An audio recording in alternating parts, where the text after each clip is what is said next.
Salam sejahtera bagi kita semua. Apa kabar di hari ini? Diharapkan kalian semua dalam keadaan sehat-sehat dan diberkati Tuhan. Dan lanjut, jangan lupa di subscribe, like, dan komen. Dan untuk pelajaran kita, mata pelajaran IPS kelas 7 pada pertemuan kali ini, kita tetap bahas masih di tema 2, keberagaman lingkungan sekitar. Dan pembahasan kita adalah di poin B, pembiasaan diri untuk melestarikan lingkungan, bagian 2. Dan untuk pertemuan hari ini kita akan bahas di part aktivitas manusia zaman praaksara.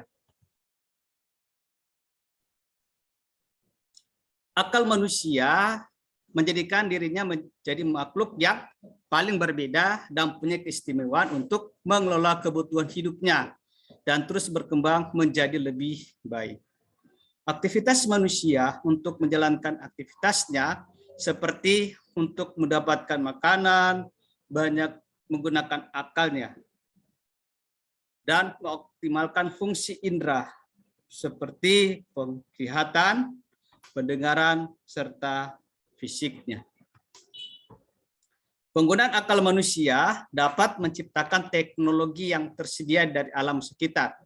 Batu, tulang, dan kayu dapat digunakan untuk menciptakan alat yang digunakan untuk berburu hewan dan mengumpulkan makanan. Alat-alat tersebut selama bertahun-tahun selanjutnya mengalami perkembangan dan inovasi sesuai dengan kebutuhan pada zamannya. Nah, kita mulai di A, masa berburu dan mengumpulkan makanan tingkat sederhana.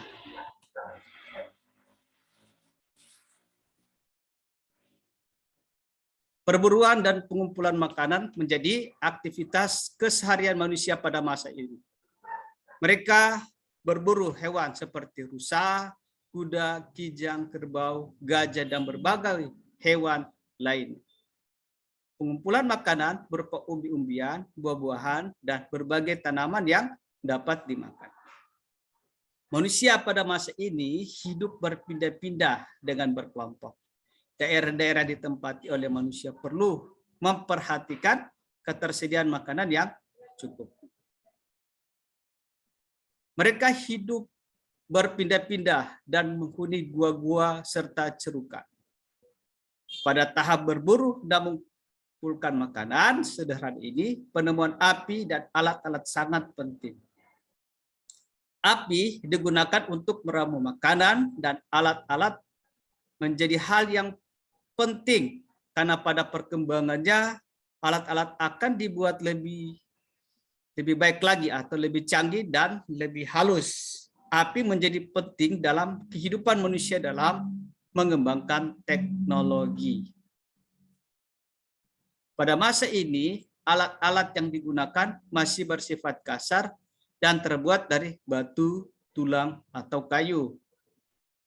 Alat-alat dari batu yang digunakan, kapak perimbas, kapak penetap, pahat genggam, dan kapak genggam.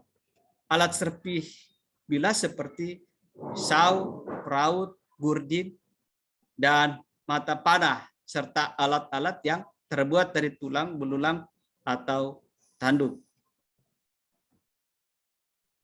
Hasil-hasil kebudayaan pada zaman ini secara arkeologis disebut dengan zaman Paleolitikum. Zaman Paleolitikum dapat dibedakan menjadi dua kebudayaan, yaitu kebudayaan Pacitan dan kebudayaan Ngandong. Ya, kita mulai di kebudayaan Pacitan. Kebudayaan Pacitan menunjukkan alat-alat dari batu seperti kapak, tapi tidak mempunyai tangkai atau alat penetap. Alat ini digunakan dengan cara digenggam dengan tangan. Alat-alat tersebut masih memiliki permukaan yang sangat kasar. Ya. Yang kedua, kebudayaan Ngandong. Banyak didapatkan alat dari tulang selain kapak genggam dari batu. Alat-alat dari tulang dibentuk tajam karena digunakan untuk menggoreng umbi-umbian. Selain itu, ada juga yang disebut lakes atau alat-alat kecil yang dibuat dari batu yang indah. B. Masa berburu dan mengumpulkan makanan tingkat lanjut. Kehidupan manusia pada masa berburu dan mengumpulkan makanan tingkat lanjut masih bergantung pada faktor alam. Faktor-faktor tersebut adalah kesuburan, iklim, dan terdapat sumber makanan hewan dan tumbuhan. Mereka hidup dengan berburu hewan darat, menangkap ikan di sungai atau di laut, mencari kerang-kerangan di tepi pantai, dan mengumpulkan biji-bijian, umbi-umbian, buah-buahan, serta daun-daunan. Hidup berburu dan meramu makanan masih menjadi aktivitas sehari-hari. Namun, pada saat ini, faktor-faktor alam menjadi sangat sulit untuk diprediksi.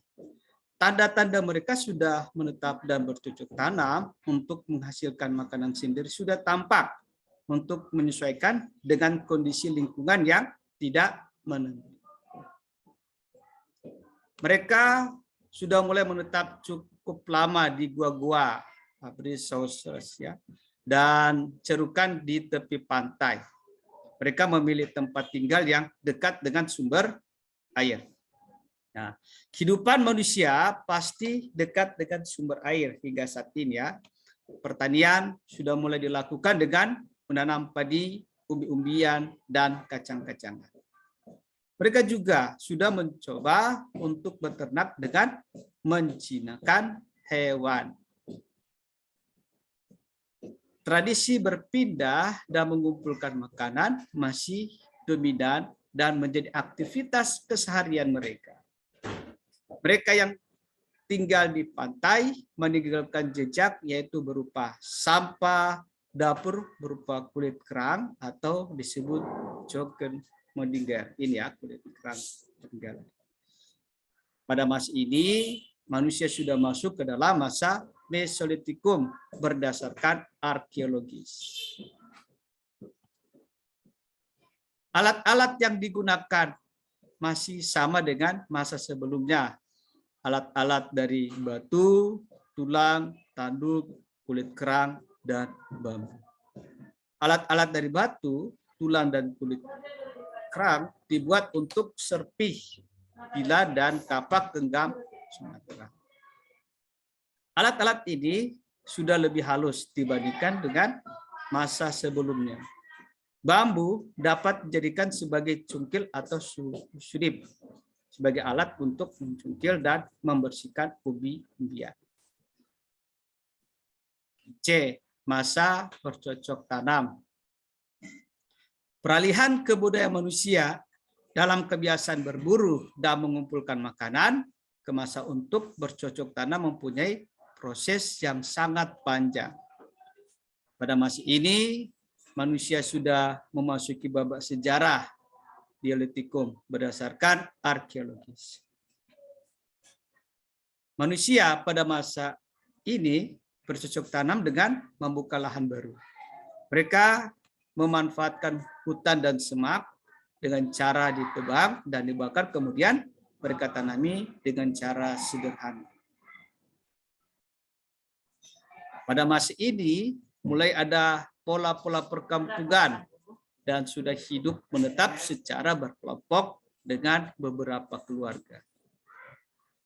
Pola hunian perkampungan berada di sekitar sumber air dan dataran tinggi, pinggiran sungai, danau, tepian pantai, dan daerah pantai merupakan indikator untuk mereka tempati.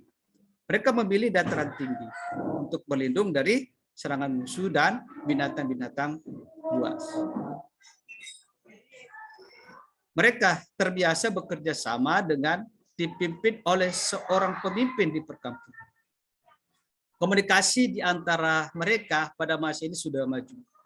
Penggunaan bahasa sudah menciptakan komunikasi yang berkembang, jadi bahasa yang berkembang hingga saat ini.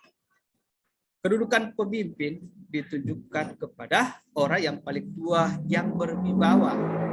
Tradisi menghormati orang tua sebagai peran pemimpin telah ada sejak zaman ini. Masa bercocok tanam mendorong penggunaan teknologi yang lebih maju dari masa sebelumnya. Alat-alat yang digunakan sudah diasah. Alat-alat yang digunakan seperti beliung persegi, kapak lonjong, kapak batu, mata panah, dan mata tombak. Perhiasan juga sudah diciptakan seperti gelang dari batu dan kulit kerang. Manusia pada zaman ini meninggalkan benda-benda seperti menhir, dolmen, sarkofagus, kubur berundak, peti kubur batu, palu, lesung batu, dan patung-patung batu. D. Masa perundagian. Masa perundagian diperkirakan oleh ahli sejarah adalah masa akhir dari manusia prasejarah atau pra-aksar. Perundagian berasal dari kata dasar undagi. Dalam bahasa Bali, kata undagi berarti seseorang atau sekelompok orang atau golongan masyarakat yang mempunyai keterampilan dan atau kepandaian satu jenis usaha tertentu dalam membuat gerabah, perhiasan dari kayu, sampan, dan batu. Berdasarkan ilmu arkeologi, manusia telah memasuki zaman logam pada masa perundagian. Manusia pada zaman ini sudah tidak lagi berpindah. Mereka lebih nyaman untuk menetap secara berkelompok dengan membangun perkampungan dan desa. Mereka sudah menyebar dengan menetap di desa-desa, tidak ada pegunungan, dataran rendah, dan pantai. Sistem pembagian kerja menjadi lebih ketat dan berkembang kepada kegiatan sehari-hari dalam bermasyarakat. Aktivitas sehari-hari dibagi berdasarkan kepada keterampilannya. Manusia menjadi terarah dengan mengetahui pengetahuan dan kemampuan masing-masing. Perkembangan ini menjadikan manusia terbagi menjadi golongan-golongan tertentu dalam melakukan pekerjaan. Sistem pekerjaan ini juga berkembang dengan sangat baik. Pekerjaan semakin terspesialisasi kepada sub-sub yang lebih kecil dan spesifik. Oke, terima kasih. Demikianlah materi kita pada hari ini dan kiranya ini bisa bermanfaat bagi kalian semua. Tetap semangat belajar. Tuhan memberkati kita semua.